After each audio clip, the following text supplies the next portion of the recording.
მემედაბაშიძის ქუჩის 38 ნომერში კულტურული მემკვიდრეობის ძეგლის გაზეთ აჭარის ყოფილი შენობის გადარჩენის მიზნით სამოქალაქო მრჩეველთა საბჭოს წევრმა ალეკო თევზაძემ შიმშილობა დაიწყო. პროტესტის უკიდურესი ზომით იგი ისტორიული შენობის შეღების შეჩერებას მოითხოვს. შენობაში პროკრედიტ ბანკის ცენტრალური ოფისის გახსნას გეგმავენ.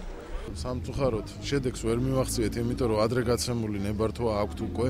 შენობა შეწყებული არის პროკრედიტ ბანკის მიერ და ისინი სარემონტო სამუშაოებს აწარმოებენ. ირღვევა როგორც ძეგლის სტატუსი, ილახება თვითონ შენობა ნაგებობა. ეს არის სამოქალაქო პროტესტი ბათუმის ერთ-ერთი, ასე რომ ვთქვათ, ბოლო კულტურული ძეგლის გადასარჩენად. კულტურული მემკვიდრეობის სააგენტო განათლების სამინისტრომ მიუმართავთ ჩვენ, რომ ყველა შესაძლო ღონისძიებები გაატაროს, რა თქმა უნდა, სამართლებრივ ჩარჩოში, რომ შესაბამისი კომპანია, რომელიც ახორციელებს აღნიშნული ძეგლის რეაბილიტაციას, მოახდინოს ცვლილებები. აქციას დღეს ბათუმის საკრებულოს თავმჯდომარე უმაღლესი საბჭოს წევრები და განათლების მინისტრი შეუერთდნენ. ირაკლი ჩავლეიშვილის თქმით, ისტორიული შენობის გადარჩენას იგივე ხალხი ითხოვს, ვით წინა ხელისუფლების დროს ითხოვდა. დეპუტატი კაკო ძილაძე კი აცხადებს, რომ საქართველოს ძეგლთა დაცვის სააგენტოს და პროკრედიტ ბანკს წერილობით მიმართა, თუმცა უშედეგოდ.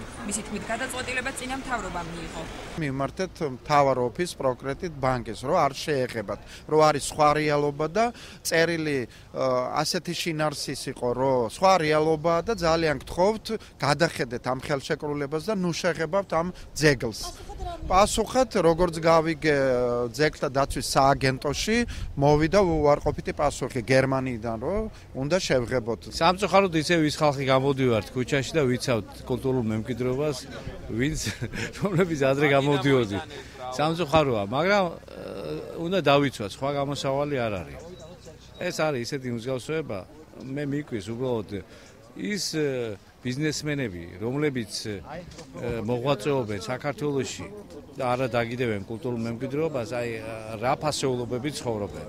მიმართვას, რომლის ერთ-ერთი ადრესატი აჭარის კულტურული მემკვიდრეობის დაცვის სააგენტო იყო, ხელი თავად აჭარის სააგენტოს ხელმძღვანელმა მოაწერა. ბიძინა აფხაზავა არსებული ჩიხიდან გამოსავალს სამოქალაქო სექტორის აქტიურობაში ხედავს. გამოსავალს ხედავ იმაში, რომ ქალაქმა დაგვიჭიროს მხარი, შევინარჩუნოთ ეს შენობა, თუ ქალაქის მოსახლეობა დავდგები და ვიტყვით ჩვენ საქმეს, მე მგონია ქალაქი გადარჩება. სამოქალაქო მრჩეველთა საბჭო საპროტესტო აქციების გამართვასა და ხელმოწერების შეგროვებას ისევ აპირებს.